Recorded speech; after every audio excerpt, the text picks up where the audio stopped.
This is StoryRobot. Welcome to r/NuclearRevenge. Our first story of today is, Cheat on Me and I'll Ruin Your Life for Every Body You Touch. Ronnie was a serial cheater throughout high school, but he was more than that. He was manipulative. He would blow through relationships, typically 4 at a time. They would only ever last a week to a couple months before the girls would catch him cheating. He'd proceed to leak their nudes or spill their secrets and move on to a new demographic of women. He was charismatic and scapegoated his problems onto his dying father. It didn't matter anyhow, he would destroy the victim's reputation until they weren't trusted, anyways. Despite this, I was in love. I was his side piece through it all. Morally, I knew it was wrong, but I had never been in love before. Besides, he wasn't lying to me like the other girls. He was honest about the fact he was cheating. I was special. I stuck it out. 2 years later and he's fallen in love with me, too. Or so I thought. He vowed to give up cheating, even gave up porn just to have me love him back. I accepted it. We planned to marry. He was always so smart about his manipulation. When friends blocked me randomly, or called me abusive, I thought it was just a misunderstanding. When people began to become aware of deep, personal secrets, I thought maybe I had slipped up during a conversation. No one ever told me Ronnie had called me abusive, a cheater or a liar. I never knew he accused me of being the things he secretly was. He would insult me late at night, before bed, and then claim he didn't remember in the morning. He would slip sly comments into our talks, just enough to make me doubt myself but never question him. He was a master at gaslighting until I hated myself and only wanted to please him. I was head over heels in love, despite all of it. He would casually slap me, never when I was upset, but when I said things he didn't like. He would slap me across the face and I would be too shocked to speak. He followed it up by laughing and playing it off as okay to do, or a joke, so I wouldn't fight back. If I expressed it was wrong or told anyone, he said I was misunderstanding a playful tap. Halfway through our relationship, I followed work to another state and maintained a LDR with him. It was my dream. I wanted so badly to stay. But after 8 months, I gave up my home, my pets and my job to move 1,000 miles across the country to live with him again. I had literally nothing and was absolutely penniless. 3 months after this, I caught him cheating. He had asked a girl on a date via an old Twitter account. I was hurt, but ultimately it wasn't so bad, so I forgave him. The seed of doubt was already planted, however. 2 months later, I snooped through his phone and noticed he had several Reddit accounts saved to Chrome. I vaguely recalled he used Reddit to view porn before, and I got a bad feeling in my stomach. I began guessing his common email password combos. I got 5 hits total. They were more than I expected. I figured maybe he was lying about not watching porn, which is not a big deal to me, but for 6 months he had been using these accounts to cheat on me using hookup and porn subreddits. I confronted him. He screamed, telling me he had already apologized to me for cheating a few months ago and I needed to quit making him sad. That he had already said sorry and I wasn't going to get anything else. He explained that he had continued to cheat because he feared I would leave and he wanted a second option. I spent a week and a half sobbing. I had nothing but this man and I had never been good enough for him. I was destroyed. He screamed at me nearly every day, telling me my crying was annoying, that my depression made him uncomfortable. Telling my friends I was guilt-tripping him over something that didn't happen.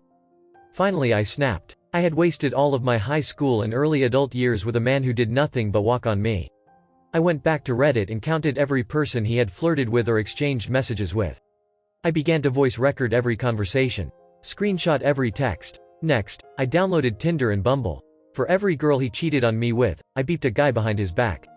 When we went out with friends, I began to act more and more sad and slowly dropped in conversation how Ronnie had been yelling at me the night before and that it had upset me. I began to vent to his friends and show them every screenshot. Then I emailed his mother, his grandparents and his work voice recordings of him screaming at me.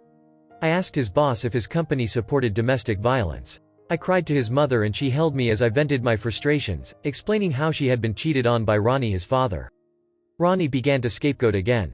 He told me he was sick in the head and his depression was causing him to act like that. I knew he was attempting to gaslight me. When we were young, I was so in love with him that I saved almost every photo and text he had sent me to a OneDrive. I found all the times he had admitted to leaking nudes, cheating and ruining girls' lives. I got in contact with each of the girls, making one big group chat and sending them every bit of evidence I could find. These were then posted all over Facebook. He had dreams of getting into politics.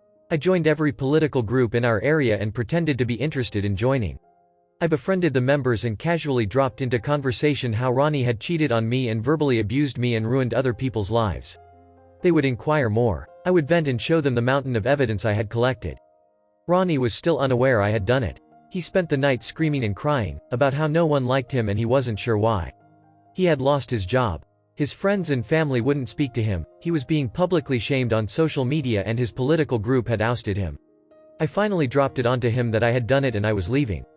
During all this, I had secretly removed what little money I had from his bank account and contacted distant relatives and asked for a place to stay. I was leaving. He didn't have anything left to abuse or manipulate. I don't have a solid ending for this. I just wanted to say beep you Ronnie. I wasted my youth being abused and I won't stand for it anymore. Our second story of today is, why you don't steal liquor from a rural small town bar. This story takes place in a very little unnamed town in the Arctic region of a Canadian territory. A pretty generalized location, but rules are rules, so that's as much as I am willing to provide. It's important to understand that, especially a few decades back, laws up here were pretty loose when it came to dealing with one's own problems without involving authorities. If you caught a guy beeping up your beep, you were judge, jury and executioner, and if the guy ran to the cops about it, they'd either arrest him for his crime to be punished again or give you a verbal about your actions and leave it at that. I'm going to give some fake names for easy storytelling. We have John, the bar owner, and Mike, John's friend. So, John runs this bar. The only bar in town. It has a dartboard, an old pool table, a few shelves full of liquor, and that's about it. Every day when John closes the bar, he makes a note of how much liquor he has sold so he has an idea of what he'll need to order. Being so remote, orders come in very rarely, once a month or two at best, so he needs a clear idea of what he will be selling and how much. Lately, John seems to have been slipping on this note-taking. It seems he's selling more than usual or running out faster. To keep better track, John starts marking the bottles at the end of each day. Little lines along the booze levels. It quickly becomes clear that several bottles seem to have less liquor in the mornings as they did the night before, with some being barely below the line and others being an obvious few ounces short. John quickly determines that, somehow, someone is stealing his liquor after closing hours. He decides to stake it out, and recruits Mike to help him with whatever and whoever he's about to find. John and Mike close up shop as usual. Lights off, bar clean, liquor bottles marked, curtains drawn. They settle down underneath the pool table to hide, and wait. They did not have to wait long, less than an hour but close to I believe. They hear something in the ceiling above them, determined later it was the movement of a ceiling tile, then the sound of someone dropping down onto the pool table, before making his way to the floor and behind the bar. Turns out there's been some way to enter this building and climb along the ceiling rafters that John never noticed or considered before. The guy gets behind the bar and starts opening random bottles, taking 1 or 2 swigs, and putting them back. Taking just enough that without marking those bottles, John would probably never realize what was happening. Some vodka here, a little whiskey there. With the guy being caught red-handed, it's time to serve out some justice. John and Mike get out from the pool table as quietly as they can, then rush the guy. They grab him, haul him out from behind the bar, turn the lights on and identify him as some local shithead. We can call him Beep Clown Larry. They decide to punish Beep Clown Larry then and there, to scare him off of ever robbing that bar again and ever so much as thinking of beeping with John's beep ever again. Mike bends him over the pool table and yanks his pants down from his beep, while John grabs his cheapest whiskey from behind the bar. They take a beeping metal brush to Larry his beep. The kind you use to remove rust from steel. They scrub the skin down to the meat with this guy screaming, then pour the whiskey over the wound. Then they throw him out the door onto the road. And that is where the story ends. I don't know if Larry ever tried to do anything about it, and as far as I was told, Mike and John were done and never had problems again. I don't know if they went back in for a celebratory drink or just locked back up and went home with Larry laying, crying, in the dirt. Moral of the story, don't mess with people in a half-lawless land, and don't be an Beep Clown. The end.